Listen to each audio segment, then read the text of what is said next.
एक ब्राह्मण था, वो अपने झोपड़ी के सामने उसका नदी बह रहा था, तो नदी में कूद कर नहा रहा था वो। उस समय एक तेजी से एक गाय भागते हुए आई, और गाय एकदम भयभीत होकर भाग रही थी। वो इधर उधर देख रही थी, ऐसे तुरंत उसके झोपड़ी के अंदर घुस गई वो। हाँ, और देख रहा था कि पता नहीं क्यों इतना भयभीत है। 5 मिनट के बाद एक कसाई आया, हाँ, अपने हाथ में खड्ग लेकर उस गाय को काटने के मन से। वो भी भागते हुए आया वो भी, और इसको पूछा, इस ब्राह्मण को पूछा, हे ब्राह्मण, इस ओर कुछ गाय गैया आई थी क्या? वो ये गली में गया, नहीं तो वो गली में गया, बताओ, ऐसे पूछा उसने। अब ये ब्राह्मण द्वंद्व में पड़ गया। सत्य बात बोलूंगा, ब्राह्मण तो क्या बोलना चाहिए? सत्य बोलना चाहिए, झूठ नहीं बोलना चाहिए। लेकिन सत्य बात बोलूंगा तो ये कसाई इस गाय को काट देगा। अगर मैं असत्य बोलूंगा, मैं ब्राह्मण के धर्म से फिसल जाऊंगा। तो ये एक तरह का धर्म सम्मूढ़ता आ गया इसमें, इसको बोलते हैं धर्म संकट परिस्थिति। तो उसके मन में सोच रहा था, क्या करूं क्या करूं क्या करूं। अंत में सोचा कि मैं ब्राह्मण हूं, मैं झूठ कभी नहीं बोल सकता, इसलिए ऐसे हाथ दिखा दिया। देखो, इस झोपड़ी के अंदर गया गाय। तो कसाई अंदर गया, गाय को पकड़ कर लाया बाहर, अपने कत्ल में लेकर जाकर उसको मार दिया उसको। तो यह ब्राह्मण को बड़ा अफसोस हुआ, लेकिन उसको पता नहीं था धर्म क्या है, क्या करना चाहिए। तो उसके बाद उसका मृत्यु हो गया। पानी का बाटली दे दो। हाँ, तो अगले जन्म में भी यह ब्राह्मण बना। हाँ, क्योंकि पहले ब्राह्मण था, सत्यपरायण था, इसलिए अगले जन्म में भी उसको ब्राह्मण का शरीर मिला उसको।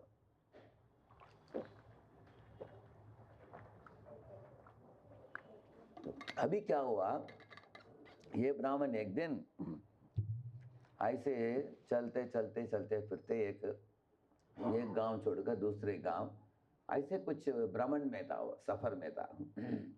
ऐसे जाते समय एक गांव में अंधेरा छा गई। शाम के समय एक घर में गया, उनको पूछा कि आपके वरांडा खाली पड़ा है क्या, मैं वरांडा में रह सकता हूँ क्या?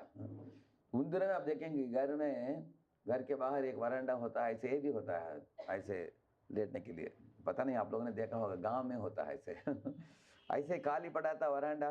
वो लोगों ने बोला, घर वाले ने बोला, नो प्रॉब्लम, सोना है तो सो जाओ, नो प्रॉब्लम। उसको सुला दिया, सो गया वो। लेकिन अर्ध रात्रि में उस घर वाले जो था, उसकी पत्नी जो थी, धर्म पत्नी, वो बाहर निकली दरवाजा खोलकर। ये ब्राह्मण ब्राह्मण को उन्होंने बोला, हे ब्राह्मण, तुम खूबसूरत हो, मैं भी खूबसूरत हूँ, चलो हम जंगल में भाग जाते हैं, हम सुख लूटेंगे, ऐसे बोला उनको।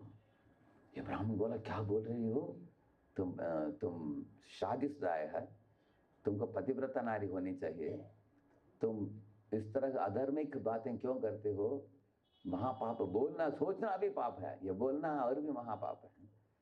तुम्हारे पति है, तो पति को भगवान के प्रतिनिधि देखकर तुमको पूजना चाहिए, तुम इस तरह क्यों बातें करते हो? ऐसे उपदेश दिया उसने।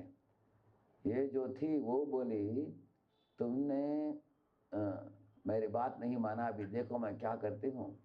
उन्होंने चाकू लेकर उसके पति जो सो रहा था उसके पेट में करके उसको घुसा दिया, मार दिया।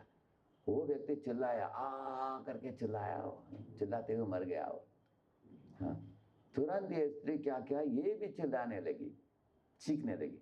तो गांव वाले सब इकट्ठित हो गए, लाइट सब ऑन कर दिया, क्या हुआ क्या हुआ क्या हुआ, सब आ गए।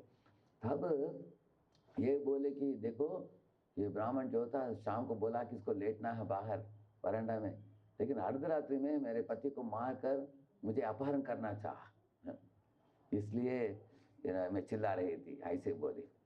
तो सब लोगों ने उसके बात मान लिया कि चाकू से इसने इसको मारा है। कभी कभी मूवी में भी दिखाते हैं, ये ब्राह्मण जब देखा, अरे मार दिया, तो वो चाकू को निकालता है, जिसके हाथ में चाकू है लोग सोचते हैं वो ही, ऐसे होता है ना मूवीज में।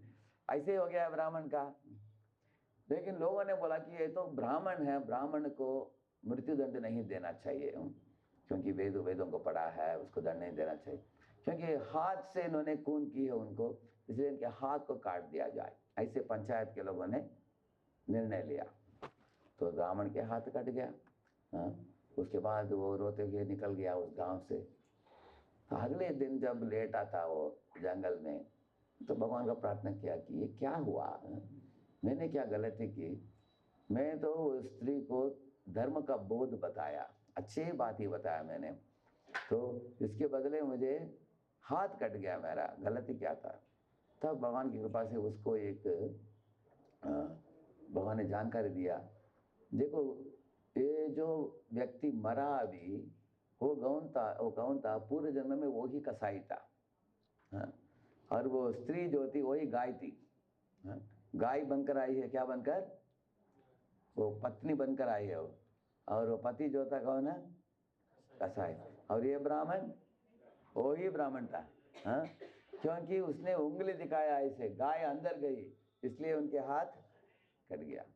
क्योंकि उनके उंगली दिखाने से गाय का गर्दन कटा, इसलिए अभी उनका हाथ कटा उसके कारण। हाँ? और क्योंकि कसाई ने उस गाय को काटा, इसलिए अगले जन्म में उनको खून हुआ। हाँ? उसके कारण उनको मृत्युदंड दिया गया, समझना आपने। और गाय को उन्होंने मारा, वही गाय इनके मृत्यु का कारण बनी। तो कर्म कितना गूढ़ है आप देखिए। हाँ? आप देख सकते हैं। इसलिए इंसान को बहुत सावधानी से कर्म करना चाहिए। देखिए, ये तो शारीरिक कर्म हो गया। मैं मानसिक कर्म के बारे में एक उदाहरण बोलता हूँ।